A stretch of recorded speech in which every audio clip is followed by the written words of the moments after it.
বসিরহাটের হারোয়ায় উদ্ধার বিলুপ্তপ্রায় বিরল প্রজাতির দুই পেঁচা।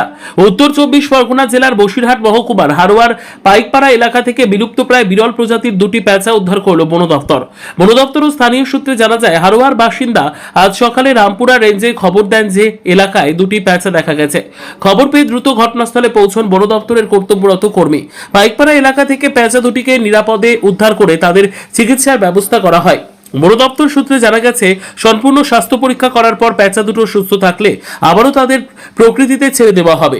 বন দপ্তরের প্রাথমিক অনুমান, পেঁচা দুটির বয়স প্রায় 1 বছর। খাবারের খোঁজে দলছুট হয়ে তারা লোকালয়ে ঢুকে পড়ে এবং দিক নির্দেশনা হারিয়ে সেখানেই থেকে যায়। পরে গ্রামবাসীরা কোনো ক্ষতি না করে বন দপ্তরে খবর দিলে পেঁচা দুটিকে অক্ষত অবস্থায় উদ্ধার করা সম্ভব হয়। বসিরহাট সাব ডিভিশনের হাড়োয়া থানার অন্তর্গত পাইকপাড়ায় আজ সকালে এক বিরল প্রজাতির দুটি পেঁচা উদ্ধার হয়েছে। স্থানীয় সহৃদয় ব্যক্তি ওমর ফারুক গাজী এই পেঁচা দুটিকে প্রথম দেখতে পান এবং বন দপ্তরে খবর দেন।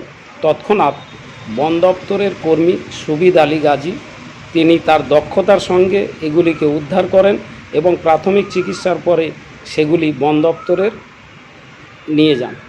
এবং বিরল প্রজাতির যে পেঁচা, এগুলি গ্রামাঞ্চলে সচরাচর দেখা যায় না। আমরা এগুলিকে অবশ্যই রক্ষা করব, প্রাকৃতিক ভারসাম্য রক্ষার্থে এবং জীব বৈচিত্র্য রক্ষার্থে।